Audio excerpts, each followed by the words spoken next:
සුබ දවසක්. ආදරණීය දුවේ පුතේ. අද අපි ඔයාලට කියා දෙන්න යන්නේ මොඩියුලයක් කියන්නේ මොකක්ද කියන එක ගැන. ඒ විතරක් නෙවෙයි. ඔයාලා 2026 6 වසරට යද්දී ඔයාලට තව සුබ ආරංචියකුත් තියෙනවා. ඒ කියන්නේ ඔයාලා මෙච්චර කල් බෑග් එකේ අච්චු පොත් ගොඩාක් දාගෙන බරට බර එල්ලගෙන ගිය කාලේ ඉවර වෙන්නයි යන්නේ.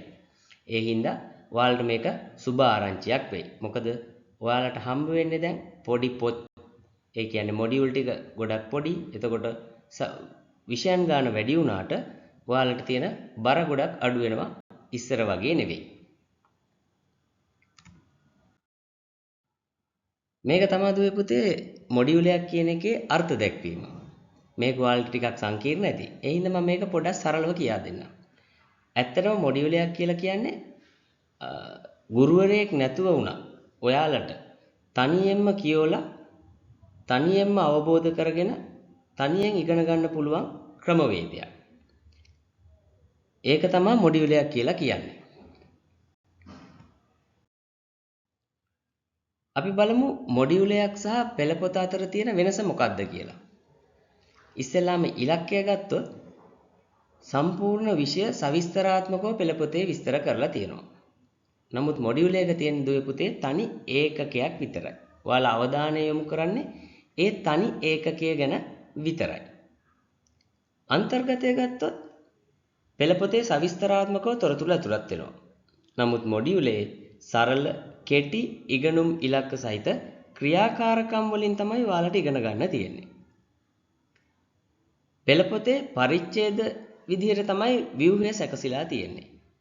ඒ වුණාට මොඩියුල් එකේ එහෙම නෙවෙයි. ඒකේ තියෙනවා අරමුණු, ක්‍රියාකාරකම්, තක්සේරු ක්‍රම ඇතුළත් ඉගෙනුම් පැකේජ් එකක් තමයි මොඩියුලයක් කියන්නේ. පෙළපොතේ ප්‍රමාණය ගොඩාක් දිගයි. නමුත් මොඩියුලය කෙටි පාඩම් කීපයකට සීමා වෙනවා.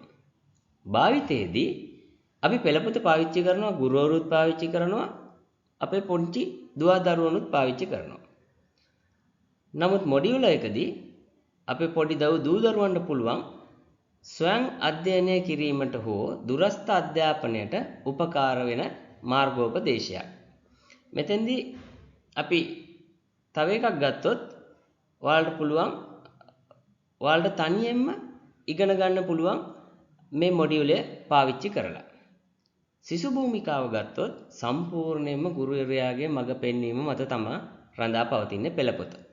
ඒ වුණාට දුවේ පුතේ මොඩියුලයකදී ඔයාලට තනිව වුණත් අධ්‍යයනය කරන්න පුළුවන්. ස්වයං නායකත්වයකට පොළඹවනවා. මෙතෙන්දී දුවේ පුතේ අපි උදාහරණයක් ගමුකෝ. උදාහරණයක් විදිහට හිතන්න ඔයාලට මොකක් හරි රූපයක් දෙනවා. ඒක දීලිවර වෙලා ඔයාලට ඒක එඩිට් කරන්න කියලා කියනවා. ඉස්සර නම් එඩිට් කරන්න ඕන software එක මොකක් හරි එකක්. ඒ කියන්නේ හිතන්නකෝ තියන්නේ Photoshop කියලා. නමුත් දැන් එහෙම නෙවෙයි. දැන් ඔයා ඒකට අර Photoshop කියන software එක අර ඔයා වෙන එකක් දන්නවනම් ඔයාට අර ෆොටෝ එකම අරගෙන ඔයා දන්න එකෙන් ඒක හදන්න පුළුවන්. අන්න ඒ වගේ තමයි. දැන් එක දෙයක් නෙවෙයි ඔයාලා දන්න තවත් ක්‍රම තියෙනවා නම් එකම දේ තවත් ක්‍රම ගොඩකට කරන්න පුළුවන් නම් එතකොට ඔයාලට වෙන ක්‍රමයක් උනත් භාවිතා කරලා මෙතනින් ඉගෙන ගන්න හෝ ඒ දේ කරන්න පුළුවන්. ඊට පස්සේ භාවිතය ගත්තොත් ඉගෙනීම සපයා ඇති උපදෙස් අනුව කළ යුතුයි. නමුත් මොඩියුලයේ දුවේ පුතේ ඉගෙනීම් ක්‍රමයට අවශ්‍ය ලෙස ඔයාලට ඒක වෙනස් කරගන්න පුළුවන්. ඒ වගේම තමයි මොඩියුලේ ඉගෙනුම් කාලය පැය 10ක්. ඒ පැය 10 හැදෙන්නේ කාලච්ඡේදයක් මිනිත්තු 50ක ඒවා එකතු වෙලා. ඔයාලට මොඩියුලයක් සම්පූර්ණ කරාම එක ක්‍රෙඩිට් එකක් හම්බ වෙනවා. ඒ වගේම තමයි එක වාරයකදී ක්‍රෙඩිට් 35ක් තියෙනවා. එතකොට මේ ක්‍රෙඩිට් 35 සම්පූර්ණ කරගත්තාම තමයි ඔයාගේ එක වාරයකට අදාළ ඉගෙනුම් ක්‍රියාවලිය අවසන් වෙන්නේ.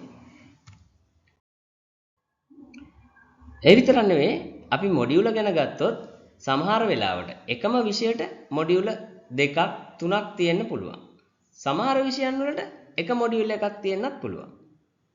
එතකොට ගණිතය ගත්තොත් ගණිතයට තියෙනවා මොඩියුල් 3ක් 6 වසරේදී එක වාරයකට. තොරතුරු තාක්ෂණය ගත්තොත් එක වාරයකට එතන තියෙනවා මොඩියුල 2ක්. සමහර විෂයන් වලට එක මොඩියලයක් විතරක් තියෙන ඒවාත් තියෙනවා. එහෙනම් දුවේ පුතේ මම හිතනවා ඔයාලට මොඩියුලයක් කියන්නේ මොකක්ද කියන එක පැහැදිලි වෙන්න ඇති කියලා.